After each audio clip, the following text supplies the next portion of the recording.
સૌથી પહેલાં Airtel thanks application જે છે એ ડાઉનલોડ કરવાની. ડાઉનલોડ કરીને એપ્લિકેશન ઓપન કરો. એપ્લિકેશન ઓપન કરીને એમાં જે કસ્ટમરનો જે રજિસ્ટર્ડ મોબાઈલ નંબર હોય છે એ કસ્ટમરનો રજિસ્ટર્ડ મોબાઈલ નંબરમાં આપણે નાખવાનો થશે. કસ્ટમરનો મોબાઈલ નંબર નાખીને એ નંબરમાં ઓટીપી જશે.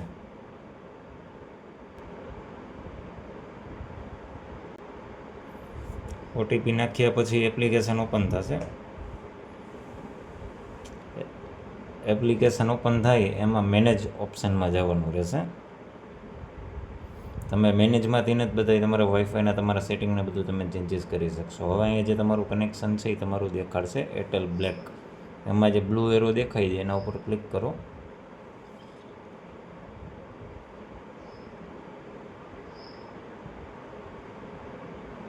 અહીંયા તમારો પે નાવનો બિલ ઓપ્શન આવી જશે. અહીંયાથી તમે વ્યૂ બિલ કરીને તમારા જે જૂના બિલ છે એ પણ તમે ચેક કરી શકશો. અહીંથી તમારે પ્લાન ચેન્જ કરવો હોય તો તમે પ્લાન ચેન્જ કરી શકશો. અહીંથી તમારે જો કોઈ તમારે ઓટીટી એપ્લાય કરવો હોય તો એ તમે કરી શકશો. અત્યારે આપણે જે બિલ પેમેન્ટ કરવાનું છે તો કસ્ટમરનું પેમેન્ટ દેખાડે છે 373 રૂપિયા. તો વ્યૂ બિલ તો આપણે જોવાની જરૂર નથી, એટલે પે બિલમાં આપણે જશે.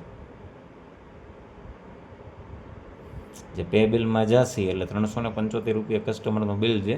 100 રૂપિયામાંથી કંપની તરફથી કેશબેક મળે છે, એટલે 275 રૂપિયા જે નેટ પેએબલ એમાઉન્ટ પે કરવાની થાય છે. તો આપણે 275 રૂપિયા આપણે અત્યારે પે કરવાનું થાય છે. તમને એ નીચે પણ દેખાડશે. જ્યાં વ્યૂ ડિટેલ્સમાં તમે જાશો તો ત્યાં પણ તમને ડિટેલ બધી શો કરશે. દેન પ્રોસીડ ટુ પે. હવે જે પ્રોસીડ ટુ પે કરશો એટલે આમાં બધા ઓપ્શન આવે છે.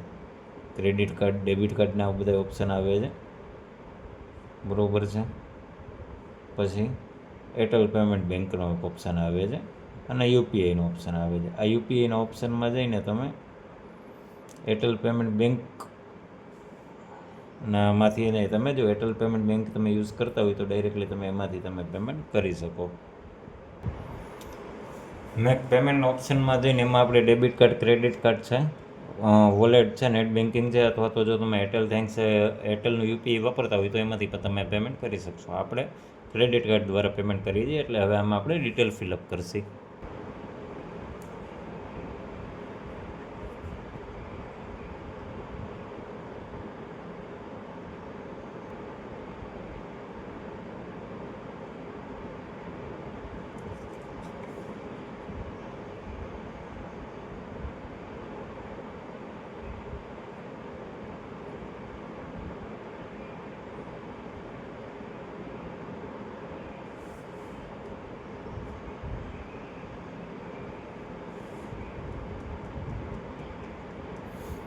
Payment successful, done. હવે આપણે ડન ઉપર ક્લિક કરીને આપણે ચેક કરી લેશે. અગેન પાછું મેનેજમાં, બરાબર છે. મેનેજમાં જ્યાં ગયા એટલે અહીંયા જે તમારું જે પેમેન્ટ હતું, જે ઓવરડ્યુ દેખાડતા હતા એ બિલ પેડ તમારું થઈ ગયું છે અને જે સર્વિસ છે એ તમારી સર્વિસ રિઝ્યુમ થઈ ગઈ છે. આ પ્રમાણે તમે જોઈ શકો છો કે તમારી જે બધી સર્વિસ છે એ તમારી રિઝ્યુમ થઈ ગઈ છે અને હવે તમે યુઝ કરી શકો છો. ડન છે. Thank you.